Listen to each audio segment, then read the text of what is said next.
Hello, my name is Madison, and I'm 34 years old. When I was growing up, my biggest dream was to be a journalist or work with magazines. I loved writing and was good at keeping up with trends. So it wasn't surprising that I decided to study journalism and media in college. After I graduated, I worked for several companies, but none of them were the big famous ones. I didn't mind because I was doing what I had always dreamed of. Eventually, I got a job at a pretty big company and felt like I had finally made it. A few years after I graduated college, when I was about 28, I met my husband, Scott. Scott's family was pretty wealthy and had their own business. I'm mentioning this because his mother, Trisha, always disliked me and insulted me. She thought I wasn't good enough for him and that I shouldn't have married him. Scott and I dated for about 3 years before we decided to get married. As I mentioned, Scott's mom, Trisha, didn't like me. She always put me down and made fun of me for working at a magazine and having a journalism degree. At first, her behavior really hurt me because no one should be treated like that. But for some reason, Trisha thought it was okay to treat me that way. Scott always defended me against his mother. His dad, Fred, also stood up for me whenever he heard Trisha's remarks. I was thankful for both of them. As time went on, I started to get used to Trisha's insults. Scott even suggested that we limit contact with her. But I didn't agree. Scott worked with his dad, and if he stopped talking to his mom, it could make things awkward for Fred. Fred was a wonderful person, and I didn't want to put him in a tough spot. I also didn't want Scott to cut off his family because of me. I learned to deal with it mostly because we only saw Trisha twice a month at most. But things changed when Fred had to go overseas for a business project. Trisha didn't want to be alone, so Scott and I agreed to let her stay with us until Fred returned. I had a bad feeling about it, but I believed that family should always come first. Living with Trisha was really tough. She constantly nitpicked and criticized everything I did, and the insults never seemed to stop. But I could handle all of that as long as she didn't actually harm me. However, everything changed during one week that turned out to be really difficult. I had a major presentation coming up at work. We were redesigning a section of our magazine, and I was responsible for making it great. This presentation was crucial because it would determine if I got a promotion, but Trisha didn't understand why it was so important. I don't think knowing would have changed her opinion of me anyway. Since Trisha was staying with us, she saw how stressed I was about it. The night before my big presentation, I was talking to Scott about how nervous I felt when she overheard us. She walked into the living room and decided to share her thoughts. "This is a big deal. All the top bosses will be watching me. I can't imagine how scary this must be for you. I'm glad you had it easier with your business, but this is such a different game. I'm so scared of messing everything up." "Don't say that. You'll do great."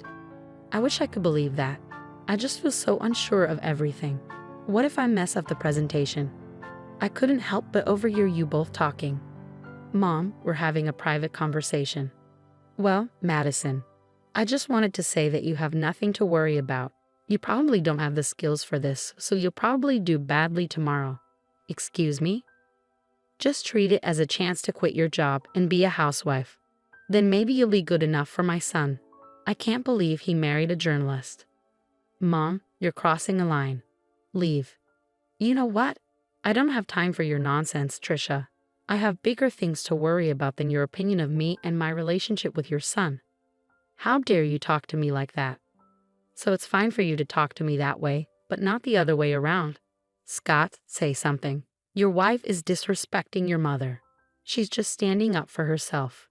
I don't see anything wrong with it. She's manipulating you. Look at how easily you can turn your back on family. Madison will regret this." I was furious at Trisha for barging into Scott's and my conversation and insulting me so blatantly. Scott tried to apologize for his mother's behavior, but I stopped him. He wasn't responsible for her hurtful words. After that, we decided to call it a night and went to sleep. I was too focused on everything else to even think about Trisha's threat towards me. I figured she would just continue tormenting me, which honestly, I didn't care about at that moment. Dealing with her could wait until after my presentation. The next day, I hurried into work with my laptop, ready for my presentation. But when I opened it, I realized something was terribly wrong. All the files on my desktop were gone, and my laptop had been reset. I started to panic. I had emailed the presentation to myself, so I tried to calm down. But when I logged into my email, I saw that all my emails were deleted, even from the trash. My heart sank and tears filled my eyes. I felt an overwhelming fear. I had to explain everything to my boss, who was not happy. He yelled at me for a while before telling me not to bother with the presentation because he had someone else do it in case I messed up. I knew then that any chance for me to advance in the company was gone.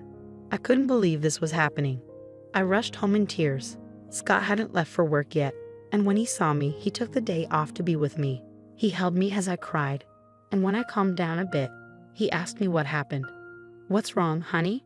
Did the presentation not go well?" "There was no presentation, at least not one that I gave." "Huh? What do you mean? You put so much effort into preparing for it. You hardly slept those past few days because you were working so hard." "I know, but when I got there, I opened my laptop and found out that everything had been deleted." "What? How did that happen?" "I don't know. It was really embarrassing and humiliating to have to explain it to my boss." "Wait, did you not back it up somewhere else?" "Yeah, I emailed it to myself, but even my inbox and trash were emptied." "Oh my God, I'm so sorry this happened." "What did your boss say?" "He yelled at me a lot, called me unprofessional and lazy. He had someone else do the presentation." "But you still have your job, right?" "Yeah, but I'm stuck in this position. I can't move up or get promoted. I'm done here." "Don't worry, honey. You'll find a better job. I'll be here for you through it all. Just keep working here until you're ready to leave." "Yeah, I'll give my notice now. I can't believe I worked so hard for this, and just when I was close, it slipped away." I felt really down after that. I take pride in doing well on my projects, so what happened was really tough for me. It was traumatic, to say the least. I wasn't given any more important work at my job. I held off on quitting, but after another week, I knew it was time. I handed in my notice and waited for my time to be up.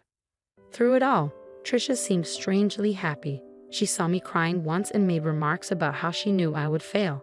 At first, I was mad at her, but then I started thinking about her behavior. Maybe she was happy because she thought I would finally become a housewife. Or maybe she was happy because she had something to do with my career falling apart. I can't quite explain it, but I had this gut feeling that Trisha had something to do with my laptop troubles. I wanted to talk to Scott about it, but I needed evidence first. So I decided to set up a hidden camera in the office to catch Trisha in the act. I ordered a camera disguised as a smoke detector and installed it on the ceiling.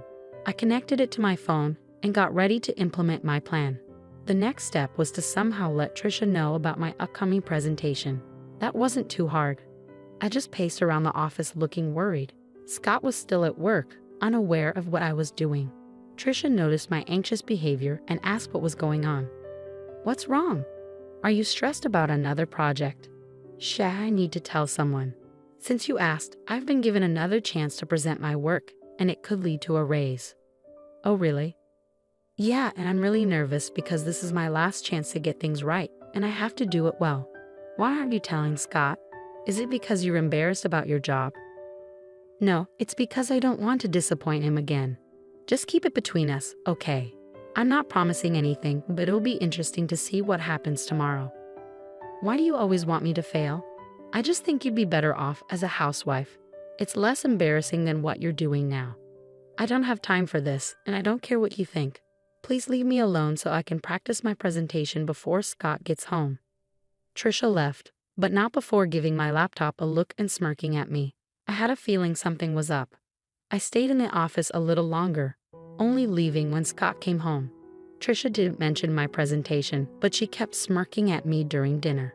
After we went to bed, I checked the footage from the hidden camera on my phone, keeping an eye out for any movement. Scott and I watched a few episodes of our favorite TV series as usual. There wasn't any action until midnight when Trisha entered the office. I quickly showed Scott what was happening on my phone. He seemed puzzled at first, but then he saw Trisha messing with my laptop until it shut off and restarted.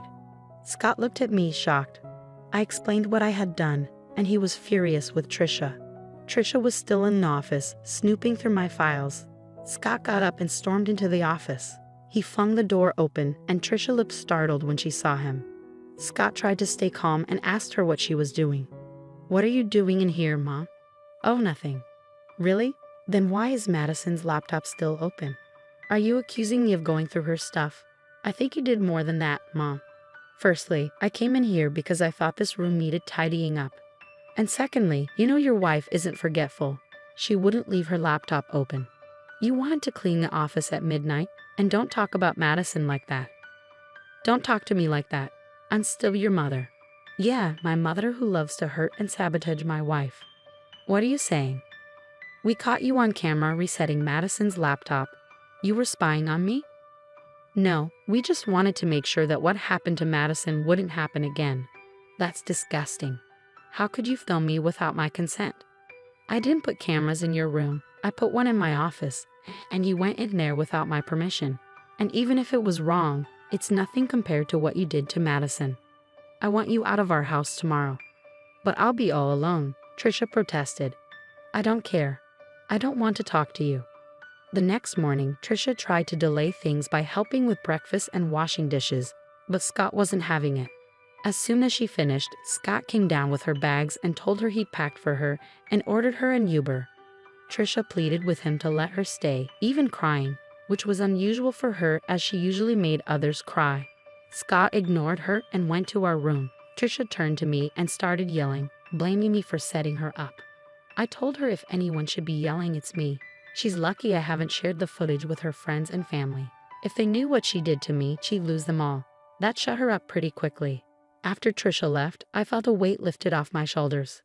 Though I was still upset about my job situation, I knew I could bounce back and do even better. Scott was my biggest support throughout everything. Once my notice period ended, I took some time off to rest and figure out my next steps. Over the next few months, I took courses in different areas of my field. I knew if I focused on a specific niche and found the right job, I could achieve a lot more. I didn't want to expose Trisha, but after years of her putting me down, I wanted to show her what I was capable of. I wanted to reach heights even she hadn't seen.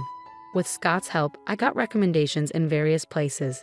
Being wealthy also meant having many connections, which was a huge advantage. With my experience and Scott's support, I landed the role of chief editor at a major magazine known worldwide. The work was tough, but it was worth it. Somewhere along the journey to becoming chief editor, I forgot about my desire to show Trisha what I was capable of. In fact, we hadn't had any contact with her during those months. I knew Scott still spoke with his father because they worked together, but Scott hadn't heard much from or about his mother.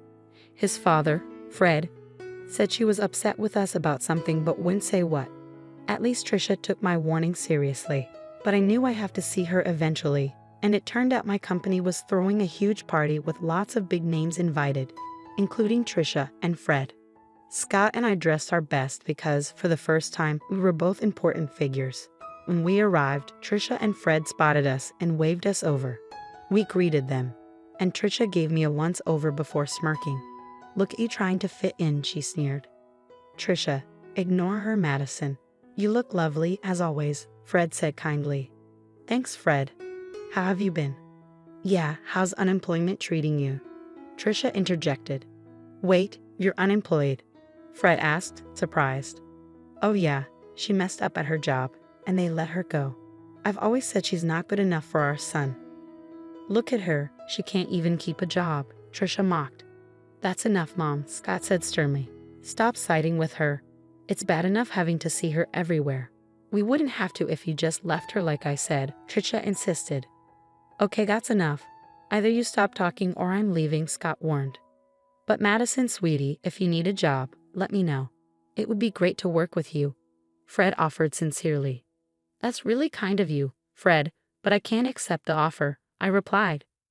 "Of course not. I told you she's lazy and incompetent," Trisha muttered. Just then, my name was called, and people started cheering. I looked towards the small stage, and the CEO was there, waving and motioning for me to come up. I turned to Fred and Trisha, excusing myself. Fred looked amused, but Trisha seemed confused and angry.